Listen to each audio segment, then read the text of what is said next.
CPM-നെ തകർക്കാൻ അമേരിക്കൻ യൂണിവേഴ്സിറ്റിയിൽ നിന്നും പോസ്റ്റ് മോഡൽ എന്ന പേരിൽ പ്രത്യേക പരിശീലനം നൽകി ഇന്ത്യയിലേക്ക് ആളെ അയക്കുന്നതായി CPM കേന്ദ്ര കമ്മിറ്റി അംഗം EP ജയരാജൻ ആരോപിച്ചു.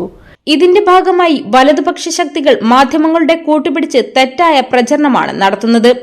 നേതൃത്വത്തിനെതിരെ ആക്രമണം അഴിച്ചുവിട്ട് പാർട്ടിയെ തകർക്കാനുള്ള ആസൂത്രിത ശ്രമം നടക്കുന്നു. ഇത് തിരിച്ചറിയാൻ സഖാക്കൾക്ക് കഴിയാതെ പോകുന്നു. ഇതേ രീതിയിലുള്ള ആക്രമണം നടത്തിയാണ് ലോകത്തെ പല കമ്മ്യൂണിസ്റ്റ് പാർട്ടികളെയും തകർത്തത്.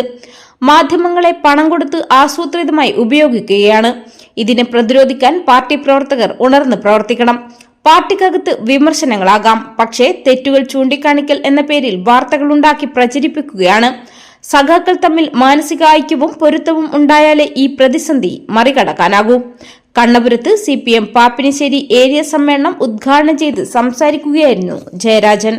മുഴുവൻ അഴിച്ചുവിടുകയല്ലേ? എന്തൊക്കെയാ പ്രചരിപ്പിക്കുന്നത്? എന്തെങ്കിലും സത്യത്തിന്റെ അംശമുണ്ടോ? ടെലിവിഷൻ കാണുന്ന ആളുകളുടെ മനസ്സിൽ ഇതൊക്കെ ശരിയാണ് എന്നൊരു തോന്നലിലേക്ക് എത്തിക്കുകയല്ലേ? ഇത് തിരിച്ചറിയാൻ നമ്മുടെ സഖാക്കൾക്ക് കഴിയാതെ വന്നാലോ? പാർട്ടി നേതൃത്വത്തെ ആക്രമിച്ചാൽ പാർട്ടി തകരും. പാർട്ടിയെ തകർക്കാനുള്ള ലക്ഷ്യം പാർട്ടി നേതൃത്വത്തെ ആക്രമിക്കലാണ്. ഇപ്പൊ അതാ നടന്നുകൊണ്ടിരിക്കുന്നത്. അത് ചെറിയ പരിപാടിയിലല്ല. അമേരിക്കൻ ഒരു ഇൻസ്റ്റിറ്റ്യൂട്ട്, അമേരിക്കൻ യൂണിവേഴ്സിറ്റി, അവിടെ പ്രത്യേക പരിശീലനം കൊടുത്ത് പോസ്റ്റ് മോഡേൺ എന്ന പേരിൽ പരിശീലനം കൊടുത്തിട്ട് ഇന്ത്യയിലേക്ക് അയക്കുകയാണ്. അവർ ഇന്ത്യയിൽ പല മേഖലകളിലുമായിട്ട് അവരുടെ പ്രവർത്തനം വ്യാപിപ്പിക്കുകയാണ്.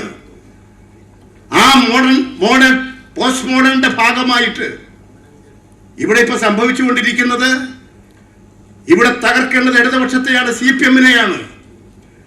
CPM തകർന്നാൽ പിന്നെ വേറൊന്നും നോക്കേണ്ടതില്ല വലതുപക്ഷ ശക്തികൾക്ക്. അതിനുള്ള കടുത്ത ആക്രമണമല്ലേ? ഈ ആക്രമണത്തെ പ്രതിരോധിക്കാൻ കഴിഞ്ഞാൽ എന്തായി തീരും സ്ഥിതി? ലോകത്തിലെ പല കമ്മ്യൂണിസ്റ്റ് പാർട്ടികളെയും തകർത്തത് അങ്ങനെയാണ്. ലക്ഷ്യം വെച്ചിരിക്കുന്നത് ആ ഗവൺമെന്റിനെയാണ് തകർക്കാൻ ലക്ഷ്യം വെച്ചിരിക്കുന്നത്. അതിനു വേണ്ടിയിട്ടുള്ള ആലോചനകളും ഗൂഢാലോചനകളും പ്ലാനിങ്ങുമാണ് നടന്നുകൊണ്ടിരിക്കുന്നത്. ഇത് മനസ്സിലാക്കി പ്രവർത്തിക്കാൻ നമുക്ക് കഴിയേണ്ടതുണ്ട്. കൂടുതൽ കരുത്തോടുകൂടി പോകാൻ സാധിക്കണം.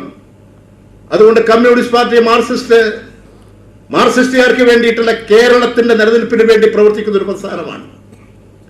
ആ പ്രസ്ഥാനം ശരിയായ മാർക്സിസ്റ്റ് കമ്മ്യൂണിസ്റ്റ് ധാരണയിൽ പ്രവർത്തിച്ചുകൊണ്ട്, കമ്മ്യൂണിസ്റ്റ് മൂല്യങ്ങൾ ഉയർത്തിപ്പിടിച്ചുകൊണ്ട് പ്രവർത്തിച്ച് മുന്നേറുക. അതിനുള്ള ചർച്ചകളും കരുത്തും ശക്തിയും ഈ സമ്മേളനത്തിന്റെ ചർച്ചകളിലൂടെ നിങ്ങൾക്കുണ്ടാകട്ടെ.